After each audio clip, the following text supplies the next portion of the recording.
یا جیسے کوئی مصنوعی گڈے قسم کے ہوتے ہیں ان کو سوئیاں چبو چبو کے وہ بھی قبرستان میں دفن کیا جاتا ہے. اس سے بندہ لاغر ہو جاتا ہے, کمزور ہو جاتا ہے, اور وہ بندہ بالکل کوئی بسا اوقات دماغی توازن بھی کھو بیٹھتا ہے, اس کو پتہ ہی نہیں چلتا. تو ان کا جتنا بھی کام ہوتا ہے یہ کالے علم والوں کے طریقہ کار ہوتے ہیں لوگوں کو گمراہ کرنے کے لیے. لیکن پھر جو مختلف عامل ہوتے ہیں ان کے طریقے بھی مختلف ہوتے ہیں. کوئی کسی طریقے سے جادو کرتا ہے, ہر بندے کا ایک اپنا اپنا طریقہ ہوتا ہے. لیکن یہ بات یعنی کامن ہے کہ جتنے بھی یہ لوگ جادو کرنے والے ہوتے ہیں یہ سب سے پہلے کفر کو چھوتے ہیں جا کے, پھر ان کا کام چلتا ہے. جس گھر میں جادو ہو اس گھر کی کوئی ایسی علامتیں بتائیں جس سے پتہ چل سکے کہ گھر میں جادو ہے. ظاہری علامات, اگر کسی گھر میں جادو ہو تو اس کی ظاہری علامات کچھ اس طرح کی ہوتی ہیں کہ وہ گھر والے بندے ہی آپس میں لڑے رہتے ہیں. چھوٹی چھوٹی بات پہ جو وہ بڑی بات کھڑی ہو جاتی ہے. بسا اوقات دو سکے بھائی بیٹھے بیٹھے گریبان تک آ جاتے ہیں, اور بسا اوقات ایسے ہوتے ہیں کہ میاں بیوی کے درمیان کوئی بات بھی نہیں ہوتی اور وہ دو ہفتے بولتے ہی نہیں ہیں. تو وہ جہاں پہ یہاں یہ چکر چل رہا ہو کہ گھر میں پورے افراد میں چڑچڑا پر نہ آ جائے اور پورے افراد چھوٹی چھوٹی بات پہ لڑنے جھگڑنے اور مارنے پہ اتر آئے ہیں, تو سمجھ لو کہ وہاں کو جادو کا ٹچ دیا گیا ہے اور جادو کی وجہ سے ان لوگوں کو پریشان کیا جا رہا ہے. پھر یہ بھی ہوتا ہے کہ جادو کے ذریعے کچھ گھروں کے معاملات جو چل رہے ہوتے ہیں وہ معاملات روک دیے جاتے ہیں, اور ان معاملات میں جب ڈسٹرب بندہ ہو جائے, اگر جادو گھر میں افراد رہتے ہیں سارے نمازی لوگ ہیں, اب ان کی نمازیں ہی ضائع ہونے لگ جائیں, بس اوقات وہ جمع کرنے لگ جائیں اور نمازیں ہی ڈسٹرب ہو جائے, تو سمجھ لو نمازوں میں ان کو پتہ ہی نہیں لگے پڑھتا کیا ہوں کرتا کیا ہوں. جس طرح وہ صحابی رسول کی نبی پاک نے غالباً ابو داؤد میں اب ڈیوٹی لگائی تھی نا, گورنر بنایا تھا طائف کا, تو جب وہ طائف میں تھا تو وہ بیچارہ نماز میں کچھ پڑھتا تھا اور نکلتا کچھ تھا. تشہد میں کچھ پڑھ رہے ہیں تشہد میں, اور دوسری نماز کے حصے میں کچھ پڑھ رہے ہیں. تو پھر وہ واپس آ گئے. اللہ کے نبی نے کہا خدا کے بندے تمہاری ادھر ڈیوٹی لگائی تھی تم ادھر آ گئے ہو. کہنے لگا جی کچھ نہ پوچھو, نماز میں پڑھتا کچھ ہوں نکلتا کچھ ہے. تو نبی پاک نے فرمایا کہ یہ تو شیطان ہے. تو نبی پاک نے پھر اپنا جو لعاب اس کے منہ میں ڈالا تھا وہ تو متبرک لعاب تھا, وہ نبی پاک کا طریقہ علاج تھا. تو اللہ کے نبی صلی اللہ علیہ وسلم نے اس کا علاج کیا اور وہ ٹھیک ہو گیا. پھر وہ صحابی نے کہا کہ پوری زندگی پھر مجھے یہ مرض کبھی لاحق نہیں ہوا کہ میرے کوئی معاملات آگے پیچھے ہوئے ہوں. تو یہ حدیث دلیل دیتی ہے کہ بسا اوقات بندے کی نمازیں ڈسٹرب ہو جاتی ہیں, نمازوں میں پتہ نہیں لگتا پڑھتا کیا ہوں. جس گھر کے نمازیوں کی یہ کیفیت ہو کہ اس کی نمازیں آگے پیچھے ہو رہی ہیں, گھر کے معاملات آگے پیچھے ہو رہے ہیں, اور بہن بھائیوں میں اکثر تھوڑی تھوڑی بات پہ لڑائی ہو رہی ہے, تو سمجھ لو کہ وہاں کو جادو کے اثرات پائے جا رہے ہیں. اچھا کر صاحب, یہ تو ہو گئی کہ گھر میں یہ علامتیں تھیں. کر صاحب مجھے کیسے پتا چلے گا کہ مجھ پر جادو ہے, کہ مجھ پر کون سی ایسی نشانیاں ظاہر ہوں گی کہ جس سے میں اپنا آپ دیکھ سکوں؟ ظاہر ہے میرے بھائی, یہ علم غیب تو میرے اللہ کے پاس ہے, لیکن یہ ہوتا ہے کہ کچھ علامات ہوتی ہیں, ڈیلی کی آبزرویشن بھی ہوتی ہے, لیکن مختلف لوگوں میں مختلف علامات ہوتی ہیں. ہمارے پاس کتنے لوگ آتے رہتے ہیں, تو مختلف لوگوں میں جادو کی علامات بھی مختلف شو ہوتی ہیں. بسا اوقات یوں ہوتا ہے کہ جس میں جادو کے اثرات ہوتے ہیں اس کا غصہ کنٹرول سے باہر ہوتا ہے, اور بسا اوقات ایسے ہوتا ہے کہ جادو کی وجہ سے کسی کے پیٹ کی درد ہی نہیں رکتی, اور بسا اوقات ایسے ہوتا ہے کہ کچھ معاملات جادو کی وجہ سے ایسے ہوتے ہیں کہ ہم لوگ سمجھتے ہیں کہ یہ کوئی دوائی کا مسئلہ, ہم دوائیاں لیتے رہتے ہیں, لیکن وہ دوائی کا مسئلہ نہیں ہوتا, وہ دم کا مسئلہ ہوتا ہے. ہاں اس مسئلے میں افراط و تفریق ضرور پائی جاتی ہے, کچھ مسئلے دوائی سے تعلق ہوتے ہیں تو ہم دم کرواتے رہتے ہیں. تو بسا اوقات ایسے ہوتا ہے کہ جادو ہوتا ہے, ہم اس کو دوائی لے کے دیتے رہتے ہیں. ابھی پچھلے ہفتے کی بات ہے, یہ راجوال سے میرے پاس ایک مریض آتے تو اس کو 12-14 سال ہو گئے علاج کرواتے ہوئے.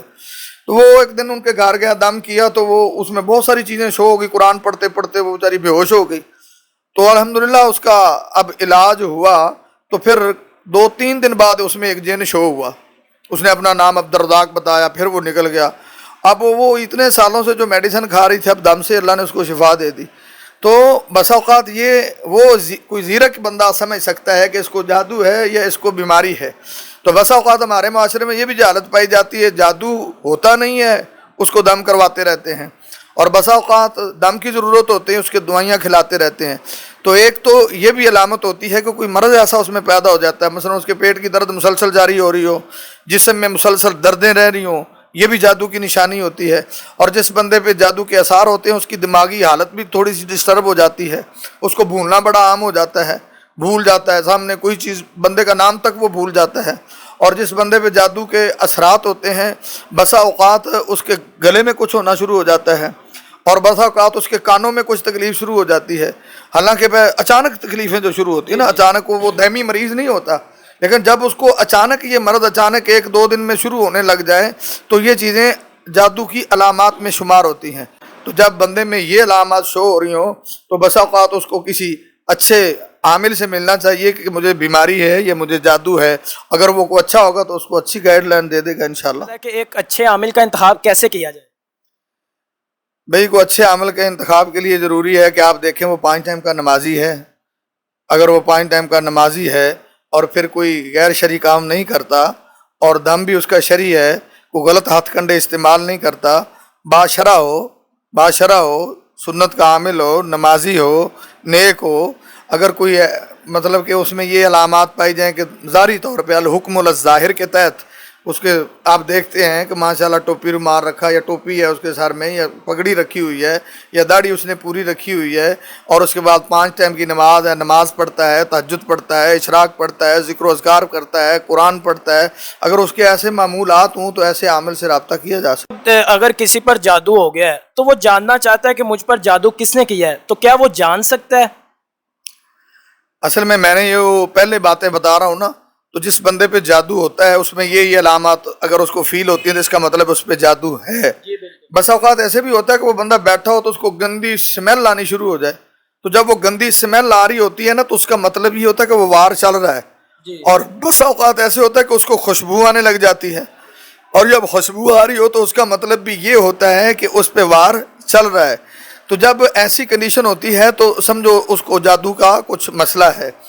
اور دوسری کیفیت یہ ہوتی ہے کہ کچھ عامل ہوتے ہیں وہ کہتے تھے کہ بھائی تم پہ جادو ہوا ہے، اور یہ سارا جھوٹ ہوتا ہے۔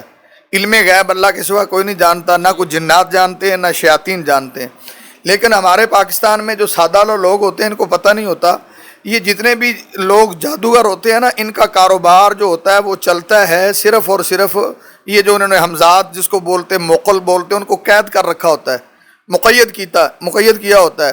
ہر بندے کے ساتھ ایک شیطان ہے جس کو قرآن نے غالباً 26 پارے سورۃ کہف میں کرین کے لفظ سے بیان کیا ہے۔ تو ہر بندے کے ساتھ ایک کرین ہوتا ہے۔ تو جن لوگوں نے یہ بڑی تگودو کے ساتھ بڑے کفر کے ساتھ اللہ کے نبی صلی اللہ علیہ وسلم نے شیاطین کو دوست بنانے سے منع کیا ہے، نبی پاک نے جنوں کو دوست بنانے سے منع کیا ہے، اور نبی پاک نے ان سے کام لینے سے منع کیا ہے۔ دیکھیں اگر کام لینا ہی ہوتا تو نبی پاک پر کتنے جنات ایمان لے کے آئے تھے۔ جنگ بدر جنگ احد میں نبی پاک نے کبھی جنوں کو کہا کہ تم بھی آنا؟ تو اللہ کے نبی نے ان سے دوستی کرنے سے منع کیا ہے۔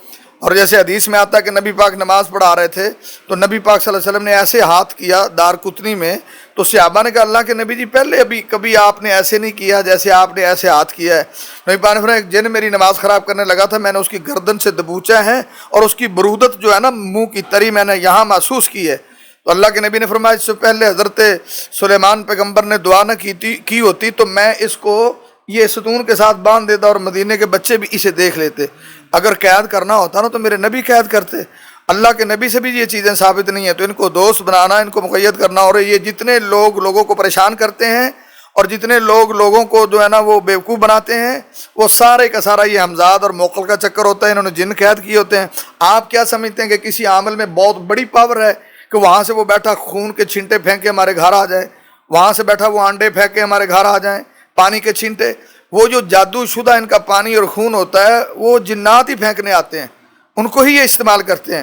اب ہمارے ہاں کتنی پریشانی ہوتی کہ بسا اوقات گھر میں کوئی نئی دلہن آ جائے تو کسی برتن سے تویز نکلتے ہیں، بیڈ کے نیچے سے نکلتے ہیں، وہ بیچاری بدنام ہونے لگتی ہے یہ ہم کو تویز ڈال رہے ہیں۔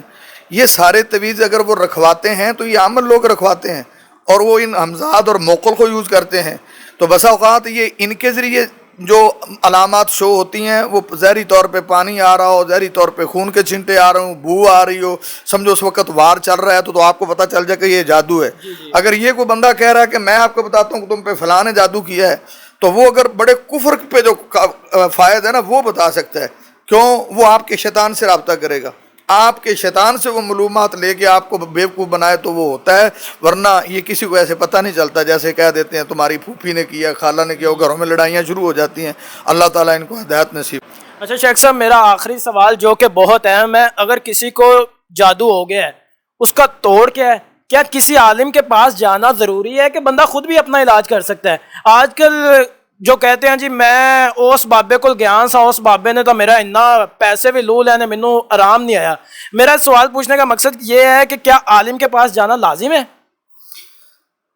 اصل میں میرا بھائی بات یہ ہے کہ اگر کسی کے کو ایسا عمل ہو جائے جو جادو کے ساتھ تعلق رکھتا ہے, تو پہلی بات ہے کہ یہ ہوتا, میں نے کہا کہ جادو حق ہے, نبی پاک نے فرمایا. کچھ ہماری کمزوریوں کی وجہ سے ہوتا ہے, اس کے اثرات اتنے نہیں ہوتے.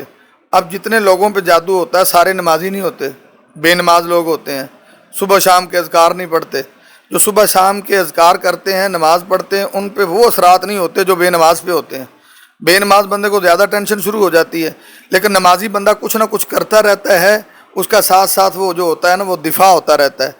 تو اگر کسی بندے کو ایسا معاملہ لاحق ہو جائے تو کسی عالم اچھے بندے کے پاس یا کوئی اچھا بندہ جو کوئی جاننے والا ہو اس کے اپنا معاملہ شیئر بھی کیا جا سکتا ہے.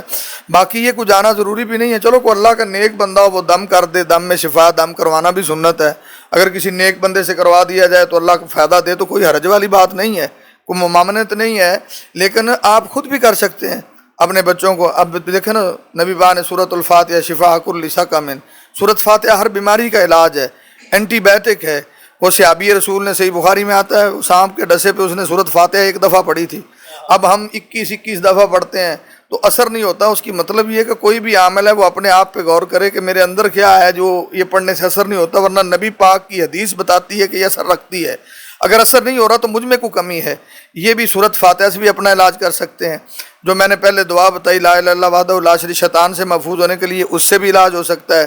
پھر آپ اگر علاج کرنا چاہتے ہیں گھر میں سورۃ بقرہ کی تلاوت کریں. نبی پاک نے فرمایا جس گھر میں سورۃ بقرہ پڑھی جاتی ہے وہاں شیطان اور جن ڈیرا نہیں رکھتے. تو اگر آپ روزانہ گھر میں یہ تلاوت کریں تو آپ خود بھی محفوظ ہو سکتے ہیں. باقی آیت الکرسی ہے اس کا پڑھنا, اور معوذتین قل اعوذ برب الفلق قل اعوذ برب الناس پڑھنا. پھر دیکھیں کہ اس سلسلے میں جادو کا علاج کیا ہے. ہر عامل کا اپنا ایک الگ طریقہ ہوتا ہے. کوئی کسی طریقے کا کوئی عمل دیتا ہے, کوئی عمل دیتا ہے. تو اعمال جتنے بھی دیے جائیں اگر قرآن سے ہوں تو اس کا فائدہ ہو تو پڑھا جا سکتا ہے. جس طرح صحیح مسلم میں آتا ہے, صحابہ کہتے ہیں اللہ کے نبی جی دور جاہلیت میں ہم یہ دم کرتے تھے, اس سے فائدہ ہوتا تھا. تو نبی پاک نے فرمایا اپنے دم سناؤ. جن کے دموں میں شرک نہیں تھا, نبی پاک نے کہا اگر فائدہ ہوتا ہے تو پھر آپ پڑھا کریں. تو مطلب اگر کسی کا مجرب کوئی نسخہ ہو, اس سے فائدہ ہو رہا ہے اور اس میں شرک نہیں ہے اور وہ قرآن سے ہے یا حدیث سے ہے, وہ پڑھا جا سکتا ہے, وہ کوئی بھی عمل ہو. تو اس سلسلے میں کسی اچھے عامل سے بھی ملا جا سکتا ہے اگر آپ خود کوشش اور محنت کریں. سورۃ بقرہ پڑھیں, معوذتین پڑھیں, آیت الکرسی پڑھیں, اور بھی کئی اذکار ہیں جو پڑھے جا سکتے ہیں. ایاک نعبد و ایاک نستعین کی تسبیح کر لیتے ہیں, رب انی مغلوب فانتصر کی تسبیح کر لیتے ہیں. یہ ممد و معاون ہوتی ہیں ان معاملات میں. تو اگر آپ اپنی محنت کریں تو پھر بھی علاج ہو جائے گا. اگر کسی اچھے بندے سے کروا لیا جائے تو پھر بھی ٹھیک ہے. اب باقی دعا یہ ہے کہ اللہ رب العزت اپنی مخلوق کو محفوظ فرمائے. اور یہ چیز آج کل بہت زیادہ ہو گیا, جادو پورے معاشرے میں ایسا پھیلا ہوا ہے, گھر میں پریشانی ہے اور ٹینشن ہے. کئی مائیں ڈسٹرب, بہنیں ڈسٹرب, دوست ڈسٹرب, بڑے لوگ پریشان ہیں. اللہ سب کی پریشانیاں آسان فرمائے, اور اللہ ان جو غلط جو ہتھ کنڈے یوز کرنے والے ہیں اللہ ان سے محفوظ فرمائے. اور ہم دعا کرتے ہیں کہ اللہ ان بھائیوں کو ہدایت ہی دے دے کہ وہ لوگوں کو پریشان نہ کریں. جی تو ناظرین, ہماری اللہ کے حضور دعا ہے کہ اللہ تعالی ہم سب کو اس بیماری سے محفوظ رکھے. جی تو ہماری یہ آج کی ویڈیو اگر آپ کو پسند آئی ہے تو لائک کریں, شیئر کریں. آپ کے ایک شیئر سے کئی لوگوں کا فائدہ ہو سکتا ہے. تو ملتے ہیں ایک نئی ویڈیو میں. دیجیے اپنے میزبان امیر شکور کو اجازت. السلام علیکم.